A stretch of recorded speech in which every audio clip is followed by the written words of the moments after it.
Your Notre Dame live stream will begin soon. Thank you. Yeah. Good afternoon. Thank you so much for being here. Welcome to the 2023 Nanovic Forum lecture.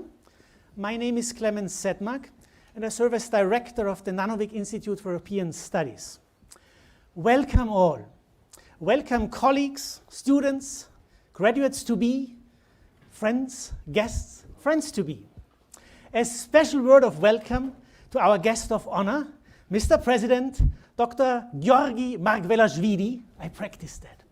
I had the honor to meet you in Tbilisi in May last year, and I would love to introduce you to the crowd, but it takes a more elevated person to do that.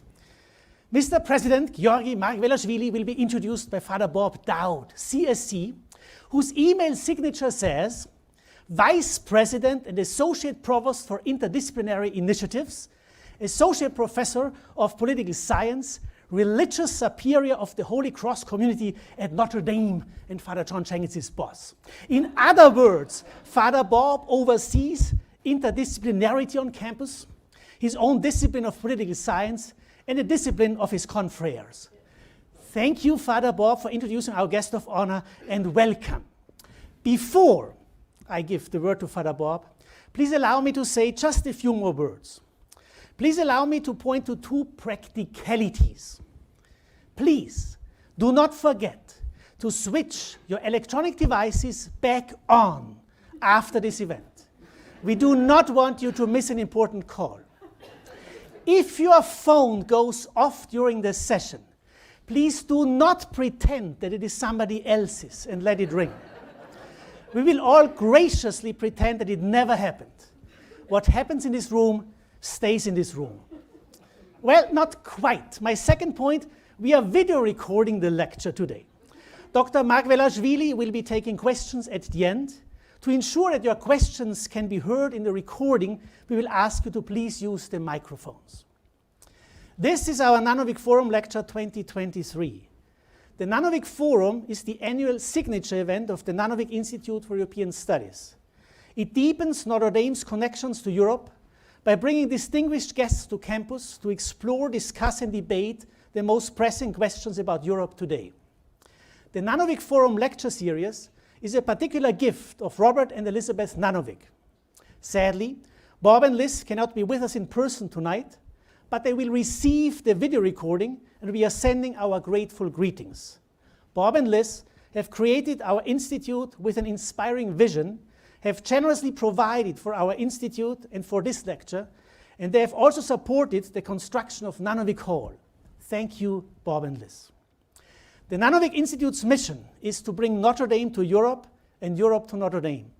Today, we will bring Europe to you as we reflect on the sadly very current topic, Russian aggression in Ukraine and Eastern Europe. President Margvelashvili will talk for about 40 to 45 minutes. 42 minutes, 30 seconds. Then we have time for Q&A, maybe 20, 25 minutes. We should be done by 6:20 so that our lives can continue, but in a richer way. Dear Father Bob, may I please ask you to ever so effortlessly introduce our guest of honor.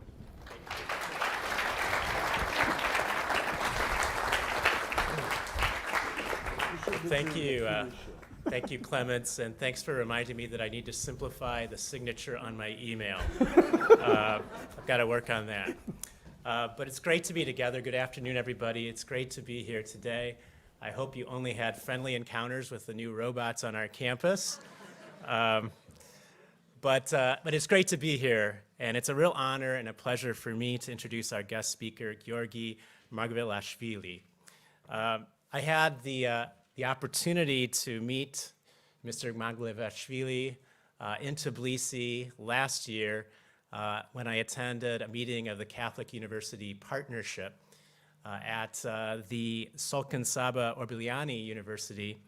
And that was an event that was co-sponsored with the Nanovic Institute. And Mr. Margvelashvili graciously joined us that day, and I was really impressed. I was impressed first of all, for his complete lack of concern with status symbols. And I was also impressed with his great approachability, his warmth and his approachability. And of course, he spoke with great clarity about his own country and the challenges faced in his own country, also about Russia and the Russian invasion of Ukraine, and the role of universities in this context. It's a great honor to have you here, Mr. Margvelashvili. Thank you for joining us here at Notre Dame. I'm so glad that the Nanovic Institute has invited you to be the speaker at this year's Nanovic Forum. It's a great honor to have you here with us at Notre Dame. I'll briefly introduce Giorgi Margvelashvili with the understanding that there's really no introduction that will do justice to his life and accomplishments. But let me just say this. He was the 4th president of the Republic of Georgia between 2013 and 2018. I'll note here that he did not seek re-election. His first role in politics began in 2012 when he was appointed Minister of Education and Science as part of the Georgian Dream Coalition formed by the newly elected Prime Minister Bidzina Ivanishvili. In February of 2013, the Prime Minister appointed Mr. Margvelashvili to the position of First Deputy Prime Minister. Mr. Margvelashvili was named by the Georgian Dream Coalition as its candidate for president in 2013, and he won that election with more than 62% of the vote. As president, Mr. Margvelashvili focused on grassroots campaigns engaging youth and students in discussions on constitutional and electoral reform, foreign policy issues, and Georgia's integration into NATO and the EU. He was also very vocal in his support of minority rights, as well as LGBTQ+ rights. Mr. Margvelashvili is not only a policymaker, he's also an academic. And in this sense, he is the ideal Nanovic Forum speaker because of the Nanovic Institute's interest in European studies, European politics and policies. Mr. Margvelashvili is a philosopher by education, by training, and he served as the rector of the Georgian Institute of Public Affairs from 2000 to 2006, and from 2010 to 2021. After leaving office in 2018, Mr. Margvelashvili returned to the Institute to teach a lecture on politics, a lecture series on politics. Because of the rare combination of philosopher and political leader, a combination that Plato thought to be ideal, I'll note here, we expect deep insight from today's lecture, and I'm sure that we will not be disappointed. Mr. Margvelashvili's lecture is entitled Russian Aggression in Ukraine and Eastern Europe, Post-Soviet Bloc Politics and Consequences. Giorgi Margvelashvili has a lot to offer when it comes to this topic. There's no doubt about that. Let me just quote Mr. Margvelashvili from an interview conducted with him in 2014. He said, "The failure of the international community to punish Russia for its 2008 invasion of Georgia has let Moscow think that it can get away with seizing Ukraine's Crimea region. The fact that the 2008 scenario used by Russia in Georgia when a sovereign state's territories were seized with military force is now being employed again in 2014 against another country proves that in the last 6 years, both we and our partners have failed to stand up to Russia." He went on to say, "Today we can state with regret that we and the international community have failed to use these 6 years to force Russia to realize that actions like these are not only wrong, but ineffective." He said this back in 2014, and we could probably say the same in 2022 and 2023 after Russia's invasion of Ukraine. As a philosopher and political leader, but also as a citizen of Georgia that was exposed to Russian aggression in 2008, Giorgi Margvelashvili has a lot to offer to help us to understand the situation that we now find ourselves in with regard to Europe and Russia, Russia and the world. So, Mr. Margvelashvili, thank you. Thank you once again for visiting us here at Notre Dame. I know we're all honored here to be here with you and to listen to you. So please join me in extending a warm Notre Dame welcome to Mr. Giorgi Margvelashvili, former President of the Republic of Georgia.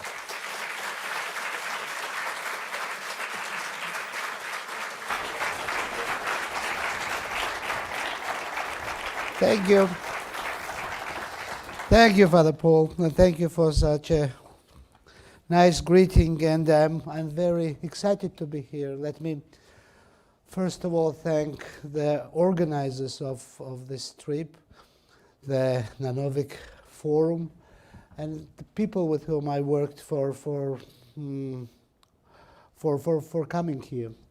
Extremely high level of organization and thoughtfulness and care, which I experienced from you, and I'm really thankful, and I'm really thrilled to be here. It's a wonderful place to be. It's a wonderful environment. People are very friendly, very sort of open-hearted, with a great architecture here. And I visited the mass today. I went there. It was quite an experience. Well. I just want to have my phone here, so it's switched off, but I just wanted to use it as I want to use it as a watch. So before I go to the issue of my presentation, let me very briefly tell you about my country. I think there is a good reason for that, because also the history of the process is very closely linked to Georgia's destiny as one of the states that has been attacked and violated by Russian Federation. Not one, but the first basically state that had suffered Russian aggression. But also being a president of this country, I always try to tell about my nation, which I'm really proud of, and just very shortly, very briefly tell you that we are a nation, a small nation, up to 3.5 million people, but a nation that that the first state of our nation, united state of our nation, was created in the 3rd century BC. So this was the first time Georgia was united. We are a nation that has its own language. We are a nation that has its own alphabet. Among 13 currently used alphabets in the world, one is Georgian, and I proudly state that. So, a country with 23-century history has a lot to say to itself, and a lot to share with other people, with the humankind. But trying to put my nation's history very briefly, I can tell you that we adopted Christianity in the 4th century, and the adoption of Christianity was a very serious geopolitical decision for Georgia, because it was a political choice in a region which we are one of the easternest Christianities, together with Armenia. But this location determines geopolitical choice, because the region was strongly controlled by other religions. And the religion confrontation, basically, which expressed in conquers and in occupation of Georgia very often, made this religious choice, made it a geopolitical, a political choice for my country. But there is something else that I want to tell you about my country. How would I try to describe my country? I would try to describe my country as one of the most tolerant nations And this is, I think, something that that says the best and the most good thing about Georgia. In 12th century, 11th, 12th century, we had the strongest period of our history, and it was created by David the Builder, David IV. And if you try to characterize his governance, it was a governance of tolerance to all of the religions that were exercised then in Georgia. As just an example, he liberated the capital, which was occupied by Arabs, by Muslims at that time, by Arabs for 4 centuries. And after liberating the capital, he did not do anything wrong to the Arabs that were living in the city. They were maintained the right of tradition. They were maintained all of the all of the civil rights what they had whatsoever. We are a nation that hosted Jewish community from the first destruction of the temple. That means that our Jewish community backs to the 6th century BC.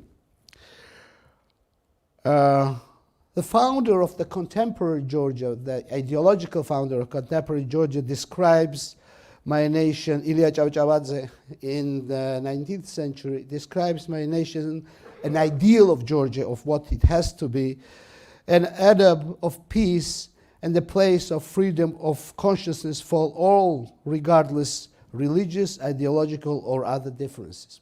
So this is very briefly who we are, or who we should be, based on the shining spots of our history. So in 1918, 1921, the first Georgian Republic was created. It is the period of the collapse of the Tsarist Russia, and in 21 we were occupied by already Soviet army. And in this period also, I can proudly say that the Georgian parliament, which was elected at that point, had women in itself as members of parliament, and even women ethnical minorities. So in that way, I can tell you about what are the parts of my nation which I very briefly want to share and describe to you.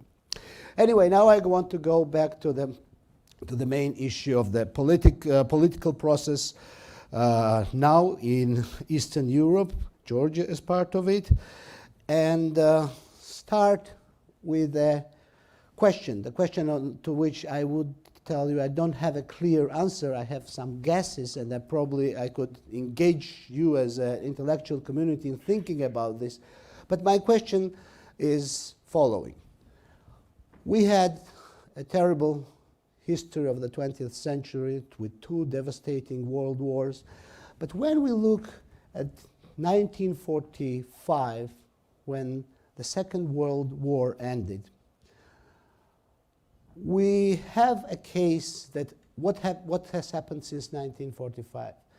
The world, the humankind, got, as a result of the political process of the engagement of politicians, has got itself much better.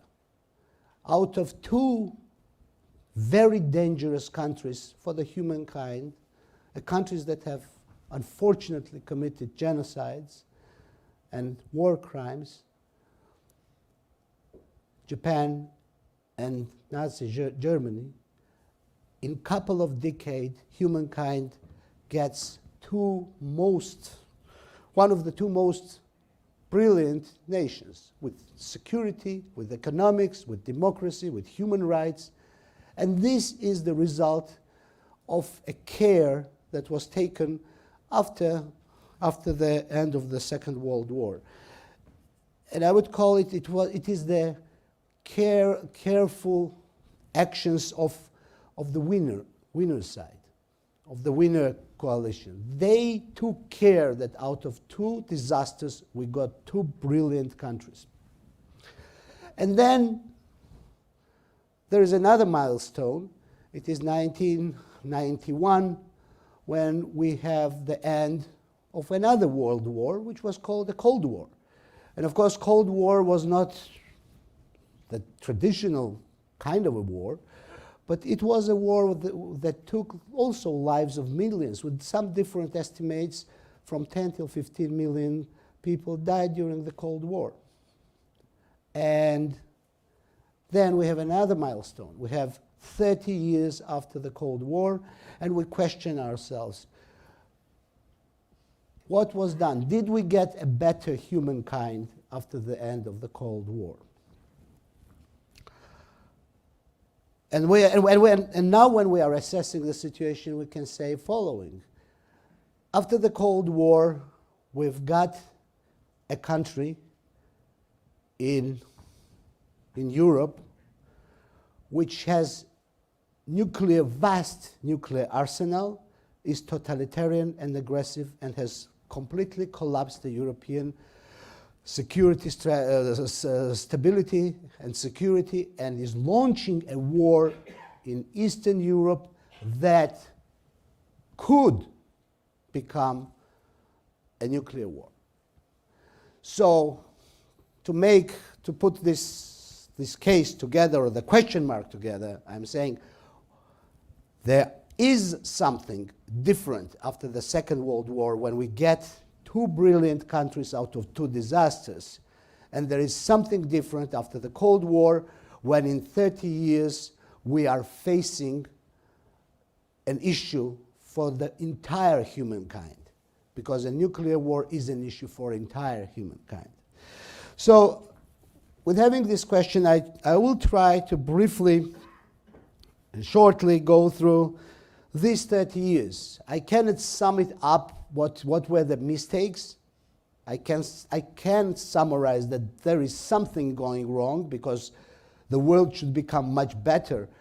But let us together think of what were the mistakes during these 30 years. So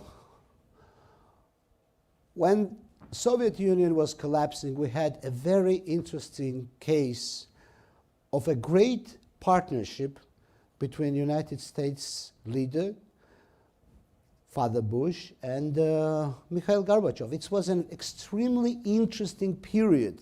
Imagine two world's superpowers, and the leaders of those superpowers, they enjoy complete understanding in what they want to achieve. Gorbachev wanted to reform totalitarian Soviet Union. Naturally for the United States, the issue was to decrease the the military tension. They had the same vision. They were talking about economic issues. They were talking about how Soviet Union should reform economically, and it was strongly reforming already in a social and in media context. And so Bush visits Gorbachev. They have a great summit in Moscow. And as soon as he leaves, there is a special event happening in the history of Soviet Union. Probably some of you know it is it's a process called GKCHP, which meant it was a coup organized against Gorbachev. He was held hostage in his location in Faros, and this coup was organized by the leading military and intelligence and security leaders of Soviet Union. Basically, they were trying to rebuild Soviet Union back, rebuild this evil empire back into something as a confrontation to what Gorbachev was doing. And the coup collapsed. It failed, and we should say and state that it failed because of Russians, because of Russian society, because of Moscow's citizens who already felt that this is a democratic country, and they have to fight for their democracy.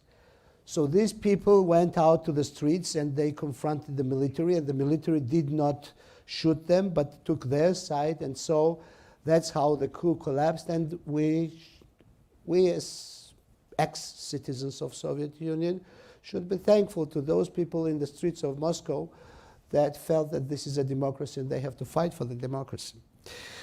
Anyway, the collapse of the coup has triggered the process in Soviet Union which could not be rebuilt. And Gorbachev lost his lost his power to Yeltsin, and then Soviet Union was dissolved in several months. But the principal point is that at that point, there was no clear vision from the United States or from the Western countries of how Soviet Union should be reformed. And there was no clear understanding what should be happening. I can just remind the audience that, during that visit, Bush visited Kiev, and he talked with the Kiev Rada at that point, and he said that Ukrainians have toxic nationalism and they should stay in Soviet Union and stuff like that. Anyway, there was no vision.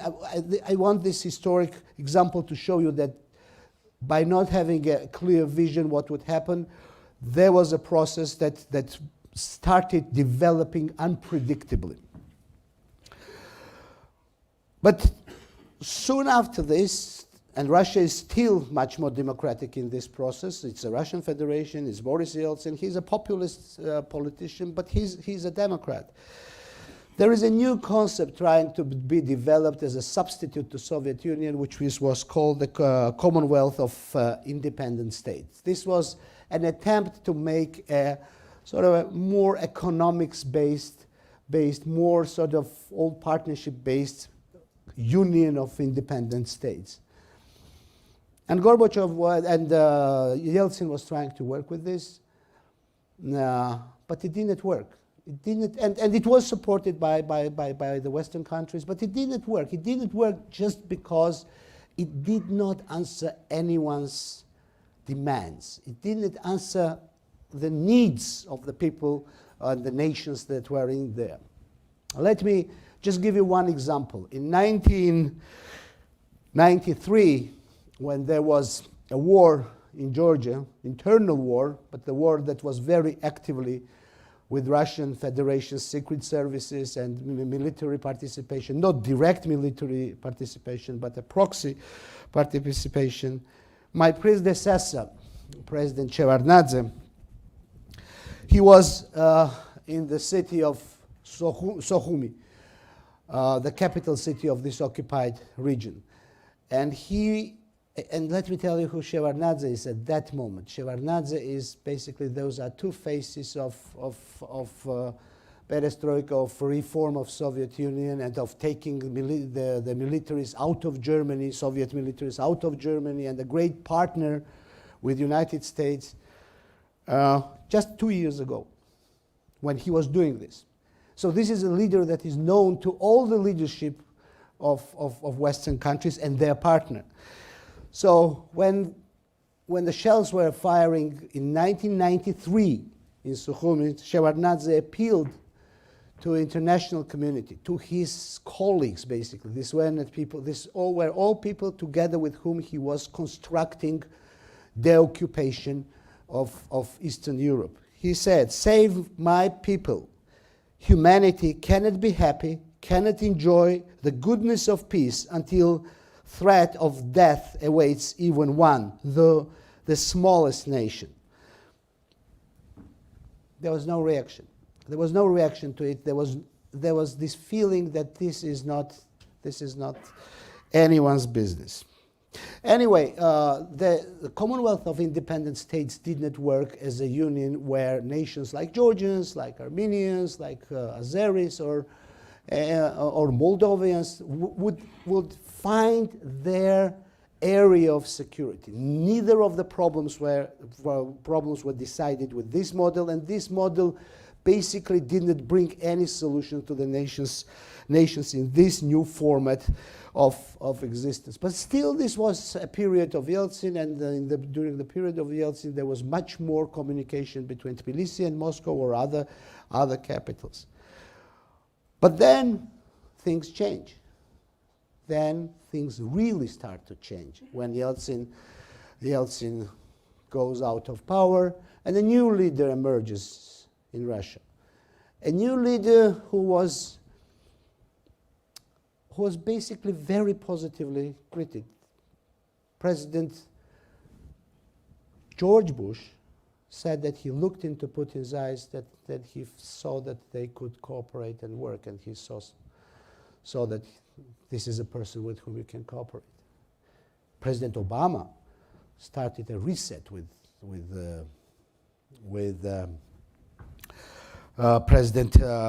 President Putin. So basically, the attitude was to accept Russia and to accept this new leader. But there is one very interesting moment already in 2007, and this is a moment of the President Putin's Munich speech.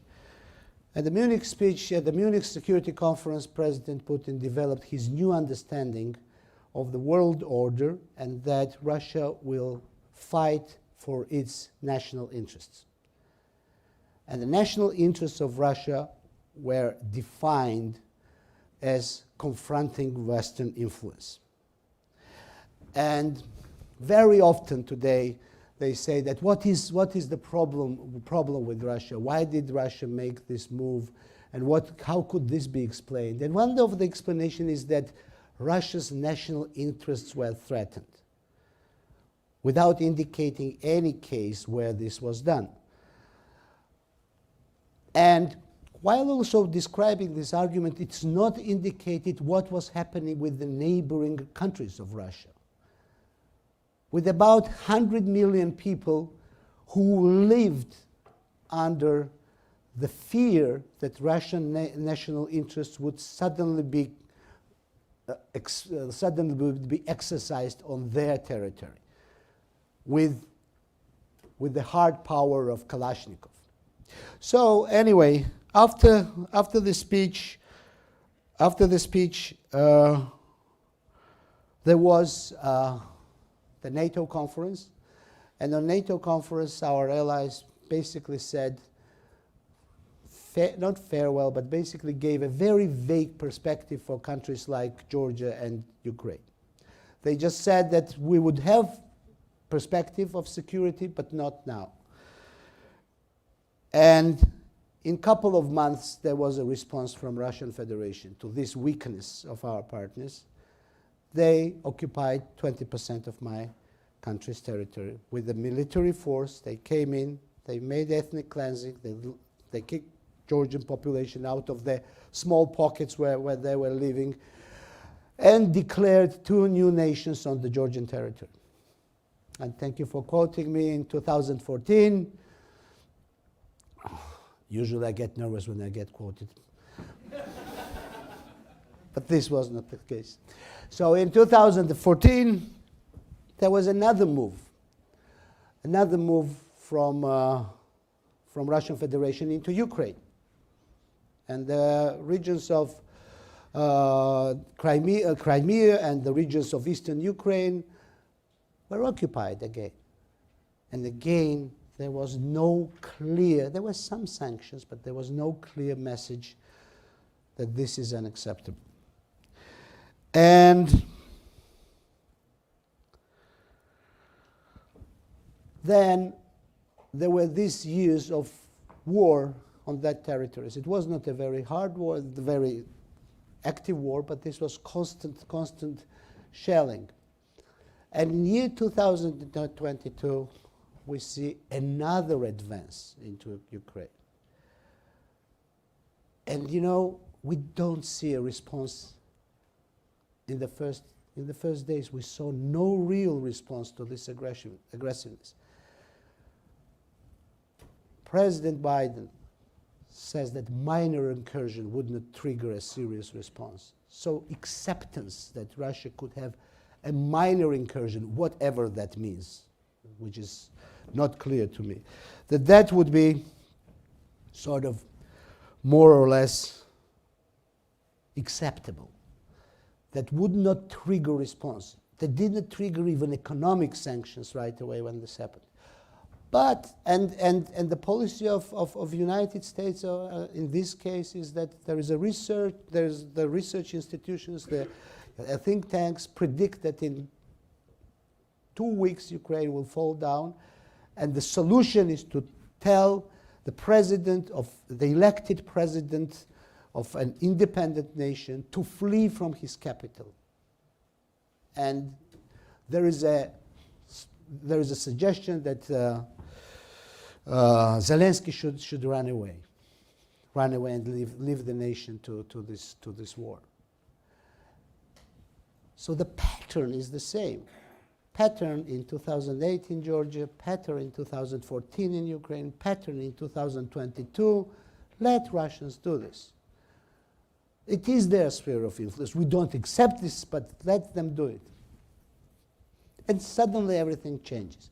And it's interesting that this change comes not from some kind of geopolitical reasoning, or not from some kind of, real firm sort of decision of the big capitals. This comes from just an individual who decided that he is going to fight and die for his nation. An individual that didn't have exercised this kind of support that we are witnessing right now. And he united the nation.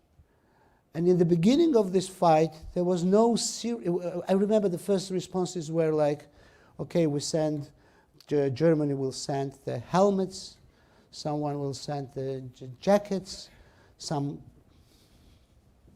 clothes to wear for the warriors, for the military. But Ukraine stood. They stood to this aggression. And it is a very interesting thing that standing up to this aggression has triggered the process that is forcing the leaders now, the leaders of the free world, to start to support them.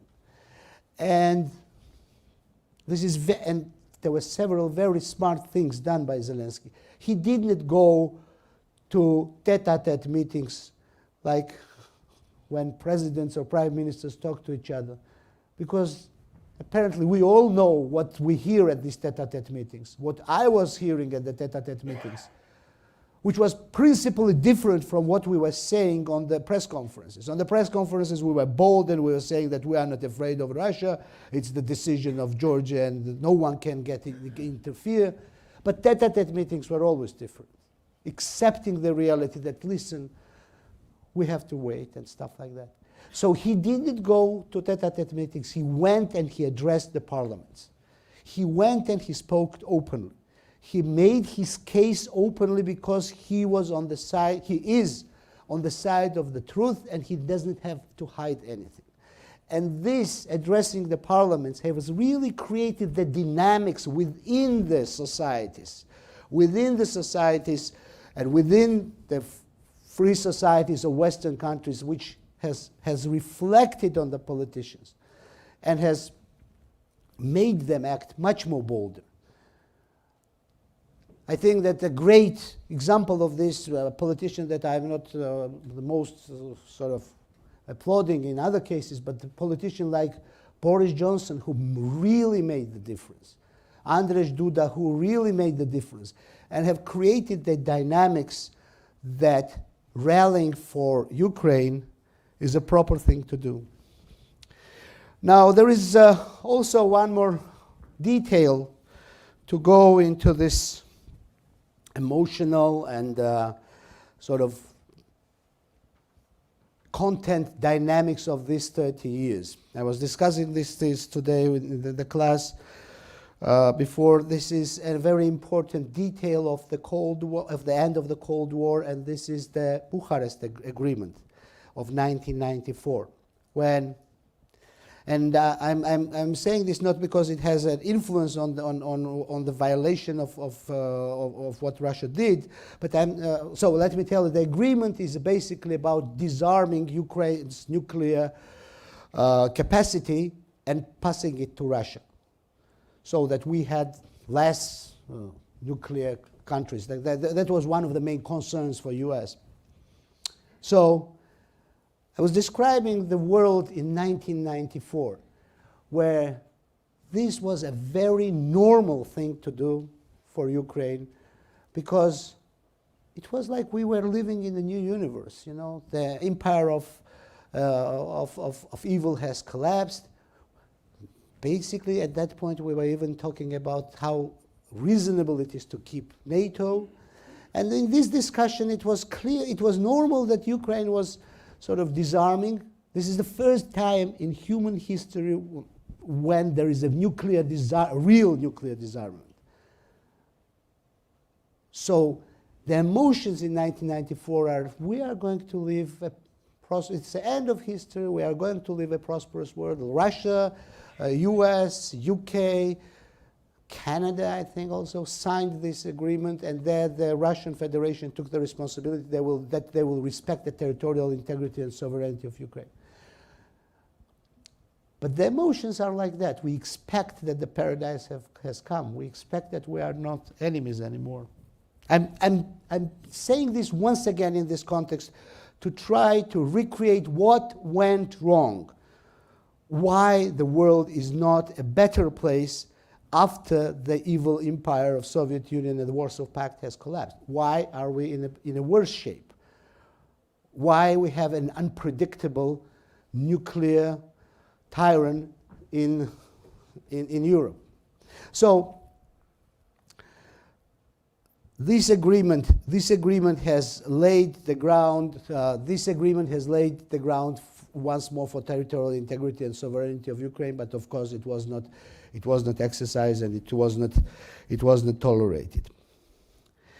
So now we are in a situation where this political moves and political position of Ukrainian people and their willingness to fight and their leaders to protect the nation has brought us to the situation where the Western societies and political elite agrees that Ukraine must win.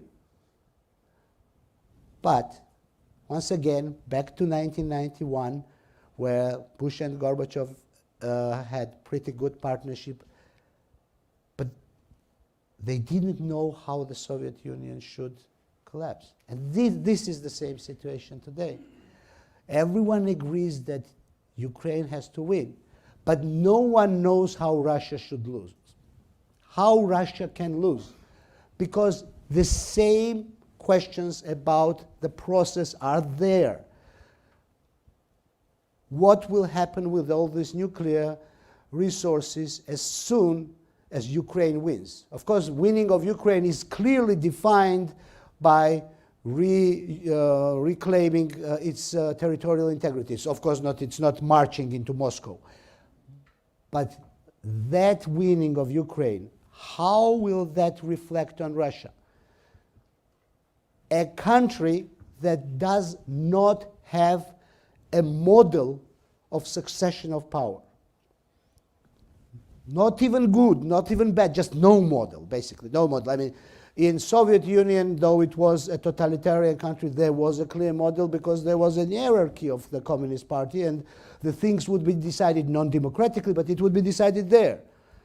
If we were a monarchy, if they were a monarchy, he would have someone who would succeed. But here there is basically no model, no political elite, no economic elite that could take the responsibility for any change. Of course, I'm not talking about democratic change. So we are facing the reality when the decision of Ukraine to win will be very difficultly translated into the model which will make Russia lose, not in context that they would lose the war to Ukraine, they would not lose any of that, but how would they reform? And one of the very dangerous tendencies that is developing right now is the creation of private armies in Russia. It's a very strange tendency. One of the active armies that is fighting right now in Ukraine, which is terrible organization with basically conscripting criminals from the actual penitentiary into fighting in Ukraine. But there was just this Wagner before, but now there is another redout. They are emerging as a very dangerous tendency of probably getting engaged into the separation of power if something happens. And that is very dangerous. Once again, that's very dangerous because that is Kadyrov's army also. So imagine a nation is in a war and they are creating private armies. So once again, we are in a very unclear situation. What will happen to Russia and what will happen basically to Russian people? Because I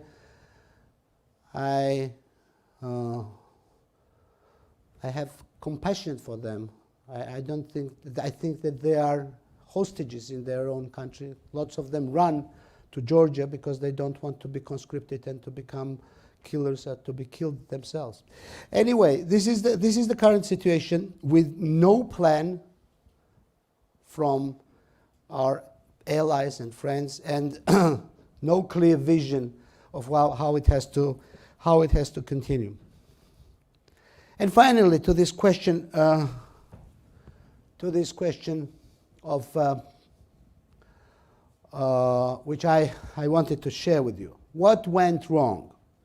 Why, after Second World War, the evils became best countries of Asia and Europe?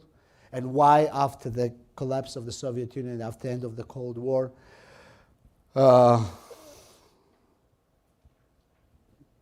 the political elites didn't take care that democratic Russia would not degrade into a nuclear tyranny? I have my guesses, which might not be right. I have my guesses with the weakness of political elites which were confronting the new reality. A reality that I would call the responsibility of the winning side. When you win, you are responsible. You might not want to be responsible, but you are responsible. When the responsibility of the winning side was diluted into these political theories of balance, of areas of interest, of not getting engaged into stuff, not very rarely corruption. Because when you see the list of European leaders finding their pensions in Gazprom, you have a question mark. Why is that happening so? Also economic interests that were clear in this respect. Anyhow, at the end of the day, we have a more dangerous Europe, we have a more dangerous world, and this case scenario that we could sort of violate the principles and we could live an easier life if we don't stick to the principles has not worked. It has brought problems not only to Georgians, not only to Ukrainians. It has brought problems for the Western capitals as well. I just shared today with the students my first experience, one of my first experiences in one of the sort of closed clubs of opinion makers and decision makers in one of the old capitals of Europe. And it was my start, I was just starting my presidency, and I had this closed meeting, and I had my normal sort of, I was talking about Georgia, occupied, 20%, Russian invasion, we have to stop it, you have to intensify our European and Euro-Atlantic aspirations, and then I was saying that this is a violation of international law, international principles, all the basic truisms. So the leader of this group, he addressed me saying like, what's your profession, President Margvelashvili? I said, I'm a philosopher. He said, yeah, world is much more realistic place. It's not ideal place, you know. You should know. And he was trying to preach to me real political truth. And you know, there are big players who are making the decision. I said, yeah, I know. I mean, I'm from a country that has been, like, recently we were bombarded, and then I know what's the reality of life. But I will ask you just one small question. You talk one thing to me, and you talk the different thing on the press conference. Why is that so, that Putin is able to talk, act, and think consistently? Why is he true with what he makes and what he preaches? Why is this hypocrisy that you are doing one talk with me and the other talk with the public? If you are a tough side, why are you in this hypocrisy? And why is the villain very straightforward in everything that he does? Why is he more sincere than you? You are preaching the right things, but you don't have the power to do these right things. So I think, and in my understanding, and it might be because I'm a philosopher and they are much more smart politicians who do it from a realistic way, I think that being ideologically in a form of hypocrisy makes you very weak. I mean, it is a weak point. It is ideologically a weak point. And I think that this is the reason why we were not able to make a better world, a more secure world for us, for our children, and we are the ones that are witnessing how people are killed, and we are witnessing a more dangerous world. With this, I will just stop and go to the questions and answers. I think I made 42 minutes and a half. Amazing. Thank you. Thank you.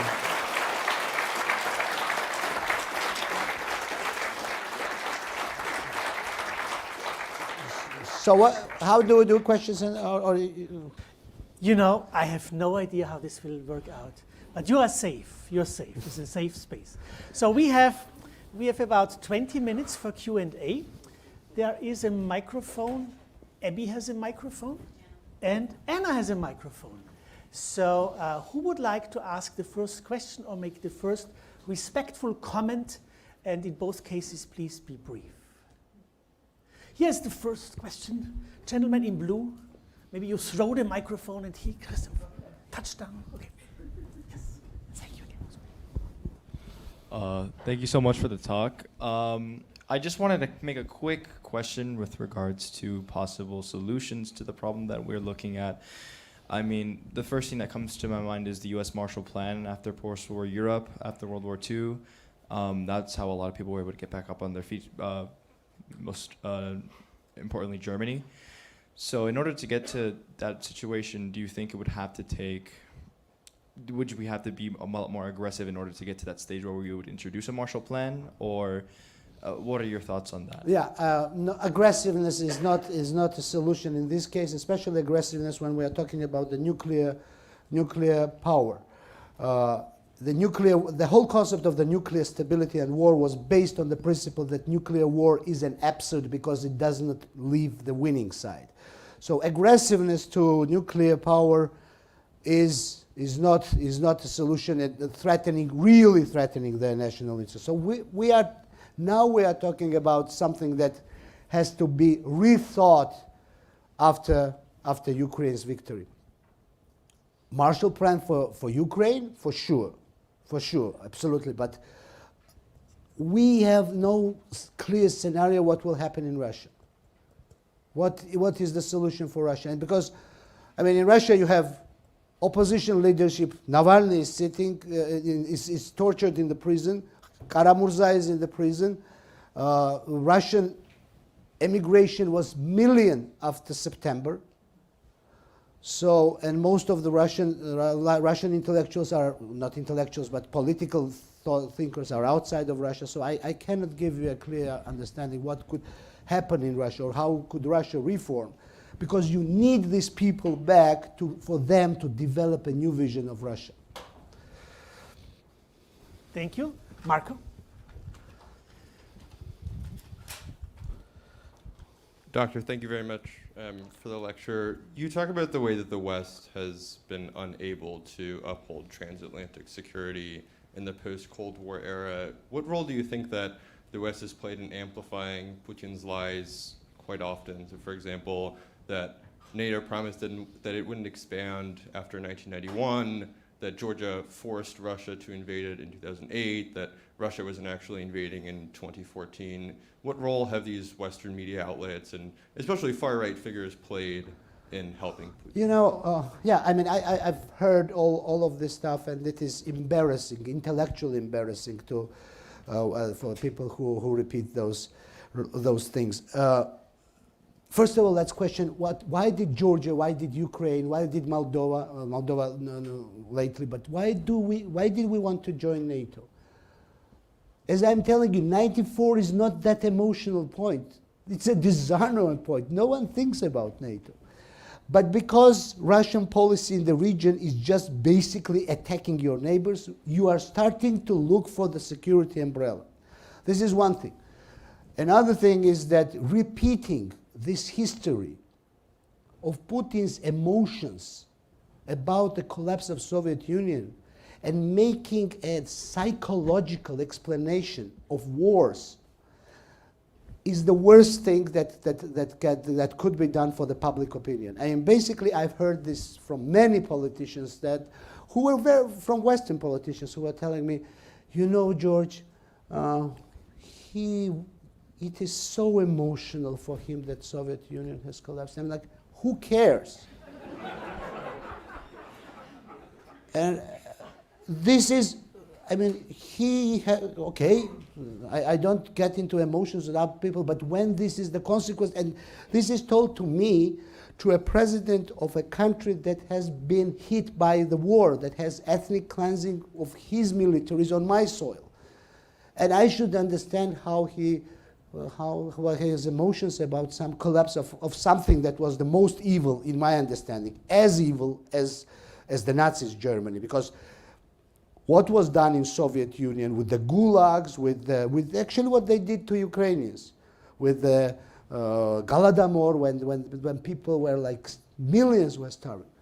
Okay, he cares about it, but I don't think that this kind of discussions have become very intensive. Now, there is another point, is that probably United States also made some mistakes. For instance, bombardment in Europe, the NATO, Kosovo. It's a questionable move. But why is that questionable move translated into Putin's right to kill me?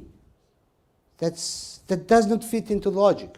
Okay, he does not like what US did in Afghanistan or in or the color revolutions, or it's their attitudes towards this. But why does this legitimize and give the moral ground for him to start killing Georgians, to start killing Ukrainians, and use the reason that, okay, U.S. was not that the actions were not proper in Afghanistan or in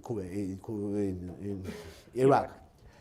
And you are right, that is very often peddled, that this kind of Putin-Verstehen mentality, to try to explain that Putin has his own reasons.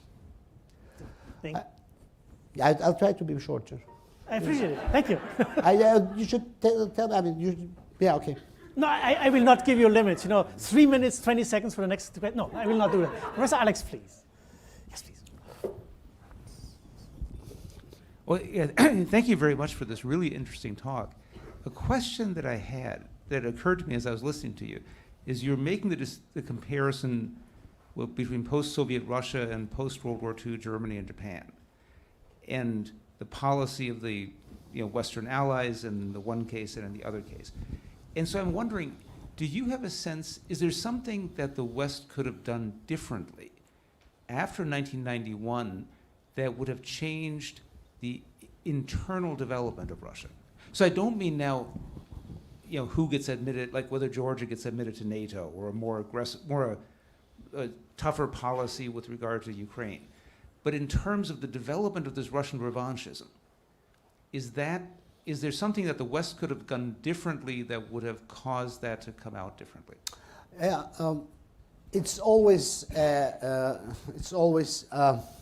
problematic to speak sort of hypothetically. But yeah, I shared with you my attitude. It's not, and though my entire goal was to get Georgia to NATO and EU, I don't think that the problem would be solved by Georgia in NATO.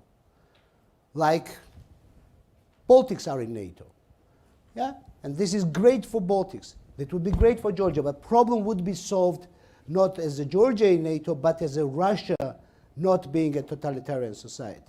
And I am telling you that in my understanding, this happened piece by piece by piece by piece. By accepting the transfer of power which Yeltsin did, by accepting, you are threatening me.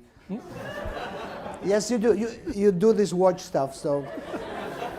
That's my only task tonight. You have to be brilliant, I have to be precise. By accepting these small details, by Bush saying that he looked into the eyes of a person that has committed the Chechen war, by saying that he looked into the eyes of this guy and he found a partner.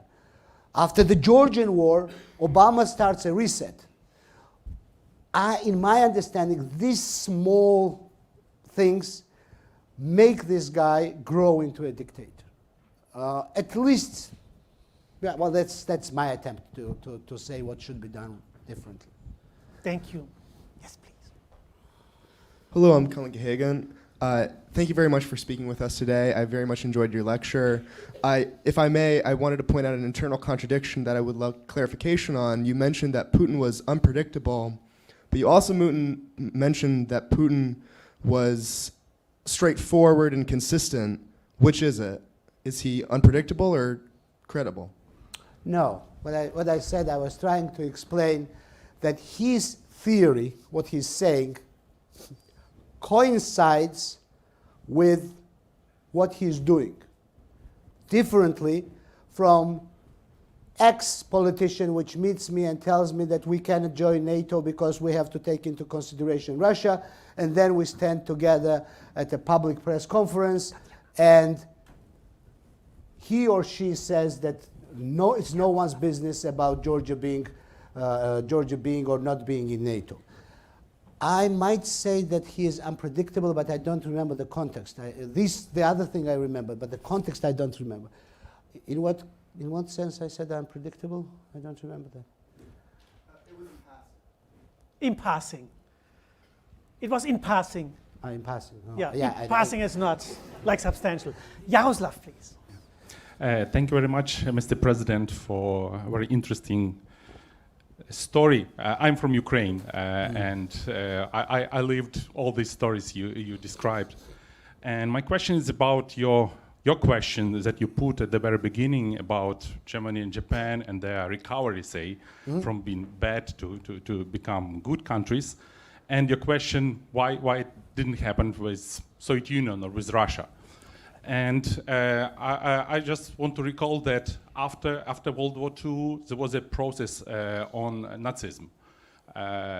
People were named, there was prosecution, and there was no any process on totalitarianism after the Cold War finished. Do you think it might be a solution that time just to put this and to have this process on totalitarianism or say communism that time? And now the question about what to do with Russia again is a process on Russism.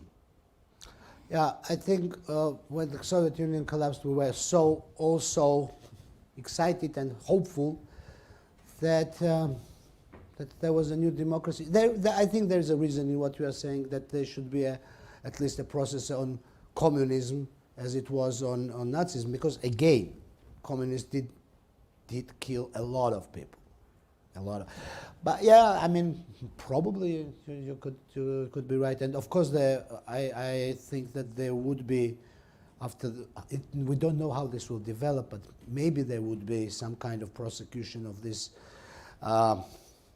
Some Russian Velikoruski chauvinism, you know, which is unfortunately something that this person has built his empire on.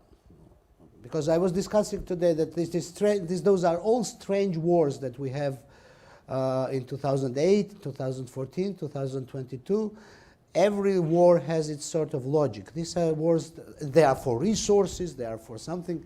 Russia is the biggest country in the world with all the resources, when they occupied a small town in Georgia, there was no oil, there was no diamonds, there was nothing, just for the sake of occupying and killing someone and showing that you are tough. Yeah, I think maybe this is an answer in some context, maybe. Thank you. Tatiana? President Margvelashvili, thank you so much for your talk. I'm Tatiana, I'm also Ukrainian, and I have a very similar comment to the previous one, but I want to go a little bit early into history, into 1939, when the World War II actually began, and when Stalin and Hitler, they divided Poland.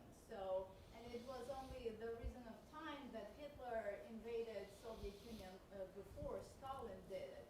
So there were no the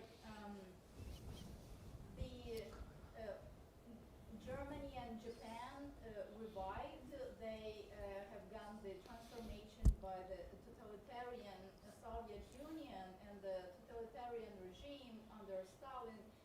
It became the winner, and this is today, in today's Russia, World War II, the great patriotic war that, as it framed there, it is the grounding event for Russian identity today that justifies all those invasions in Chechnya, in Georgia, Ukraine.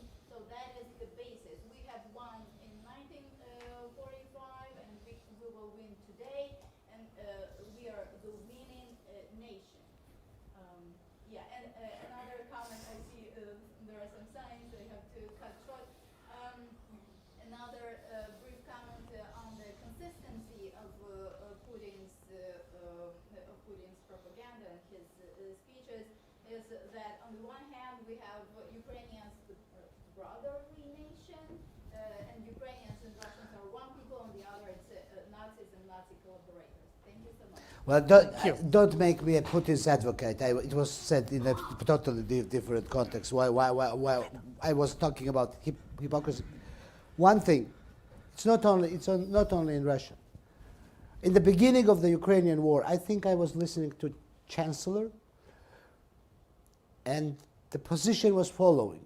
You know, Germany tries to be very calm in this conflict because we have this feeling of the guilt for the Second World War. And this person is talking about Ukraine. If you have a guilt for the Second World War, then at least you should know that during the Second World War, completely whole Ukraine was occupied. And why do you have the guilt towards Russia where you have occupied maybe 10% of Russia's territory? You know, this is a strange hypocrisy. If you really have the guilt for the Second World War, the entire Ukraine, the entire Belarus were occupied, and terrible atrocities were committed by Nazis there. So why do you feel the guilt towards Russian Federation? So those are the cliches that are very often, you know, they are manipulated like that. No, I'm not saying that. Don't consider me that I'm saying that the propaganda is consistent. Once again, to clarify that question, his values, his actions, and his talk coincide in the stupidity which it is, but it coincides. And that should be the important thing for European and American politicians as well, as I believe. Thank you. We have 4 questions that I can still admit. I apologize. I know there are many more hands, and you're a very, compelling speaker. We will take 2 and 2 together with your permission. Okay. So we take Nicoletta and then a gentleman to the left. Yep. Gamar Jaba, Mr. President. Thank you for being here. I'm from Moldova, and my question is, So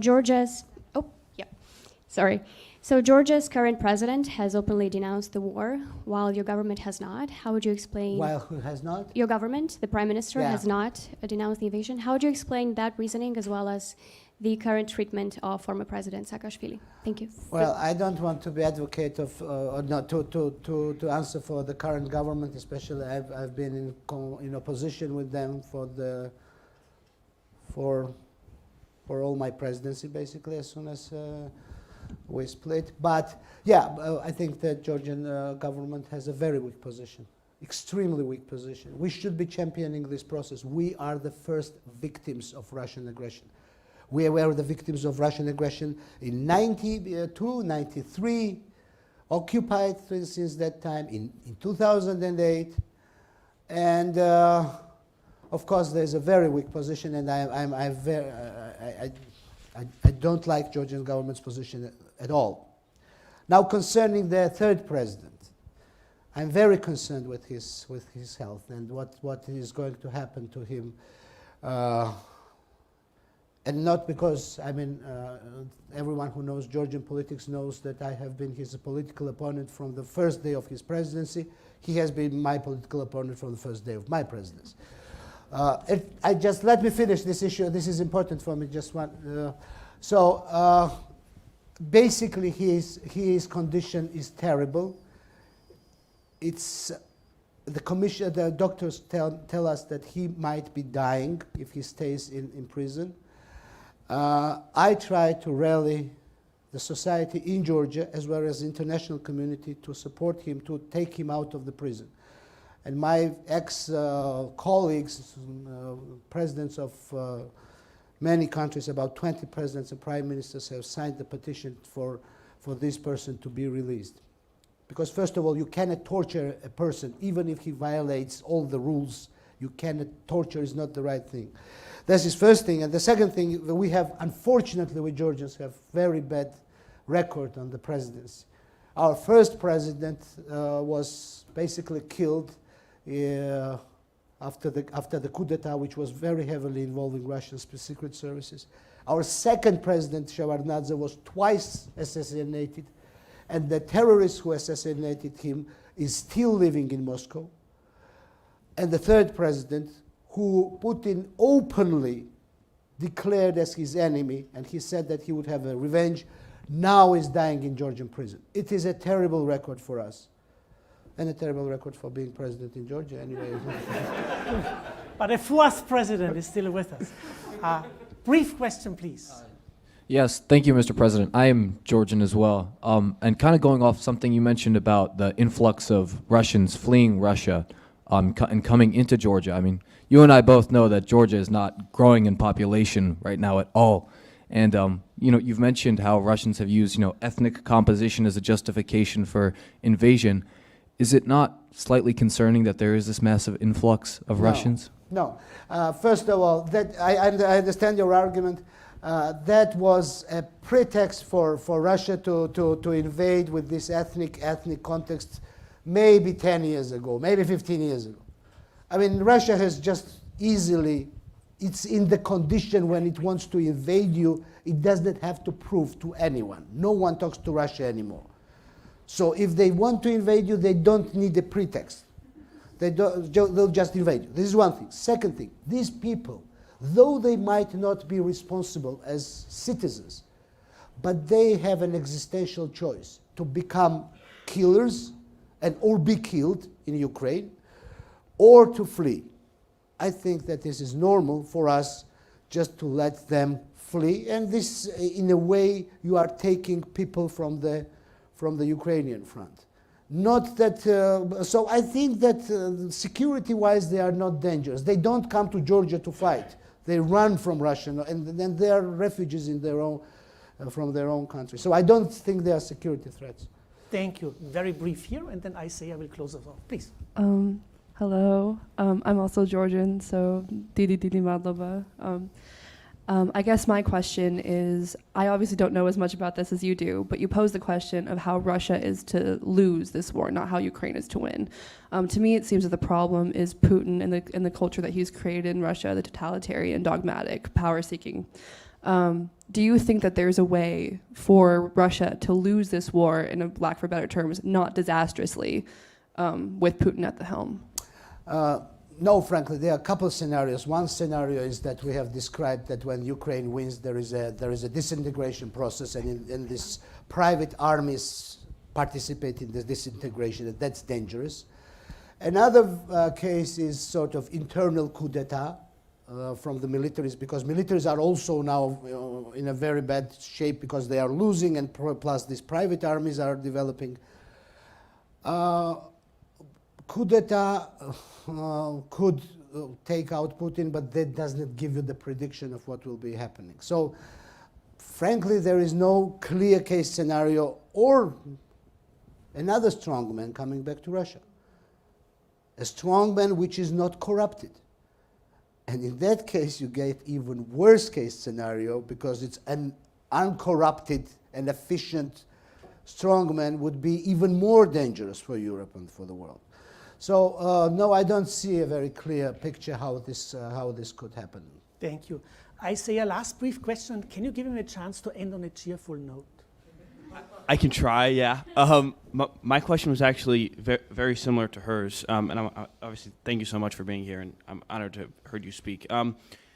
If Russia does lose the war, do you think that there's any hope, I guess, for not even a liberal democracy, but any sort of democratization in Russia, despite the history of their past leaders being mostly authoritarian, and the fact that they're allianced with countries like China and in Belarus and Eastern Europe that are largely authoritarian, or do you think that there's any hope whatsoever that they democratize in any sense? Well, thank you. It's pretty complicated question, but first of all, let me repeat what I said. In 1991, these were Russians that destroyed the coup d'etat, and we should remember that Russian does not equal totalitarian. There is this sentiment. Simply, this person had 20 years to build this terrible system and to use propaganda and base propaganda on the weakness. Every nation has some kind of weakness. Georgians they all have their own weaknesses, which is a national secret, so I will not share it with you. But we do. And the current government is building on these weaknesses. So as a leader, you can take some feature which is bad and try to build on it. And this has been done because this the Velikoruski державный chauvinism, this is part of. So he had a very long time. When I'm listening to Russian experts, there is a solution for Russia, which in their vision, and they know it much more than I do, Russia, is in federalization of Russia, real regionalism, really giving much more power to the regions and taking it from the center. That is the theory that I've heard, but I am not confidently, I cannot prove this. Thank you so much. I think we want to thank Mr. President for a wonderful lecture. Thank you. Thank you. Thank you. Thank you to the audience. Please stay here for a second. Thank you. Mr. Bloc. Thank you. Thank you a lot. Hard look. Thank you. So, thank you also for your questions. I apologize to all who didn't have a chance to ask a question. We have a little gift for you. Oh, thank you. Yes, and this gift has two properties, as so many gifts. It's completely useless, and it expresses hope. It is useless. It is let's share with the audience. A ceramic artistic tile that depicts the Golden Dome. It's beautiful, full stop. But of course, as beautiful, it's useless. Yes, and. Can you look overjoyed? Matt, can you take a picture here? Yes. Thank you. Thank you. Wonderful. Thank you. And thank you. It was a great exchange. I liked to exchange with you, and in a way, I did not earn this gift because I came with a question and I'm leaving with a question. I didn't deliver any answer. We didn't expect anything else. But I think it was normal not to give the ready solutions, but at least some of my guesses, and they might not be right, but at least so. And this expresses also our hope that you will be back on campus, Mr. Oh, I would love to be back on campus. Love to host you. My word of gratitude. Thank you. Thank you. And we just want to thank, all those who made the event possible. Father Borfa's introduction, Becca, who worked wonders, Mel Webb, of course Abby, of course Anna, of course Grant and Jen. Thank you for making this possible. And I want to recognize Gundi Müller, whose birthday is today. Thank you for being with us. Enjoy the rest of the evening and the rest of your life until the final judgment. Thank you so much. This was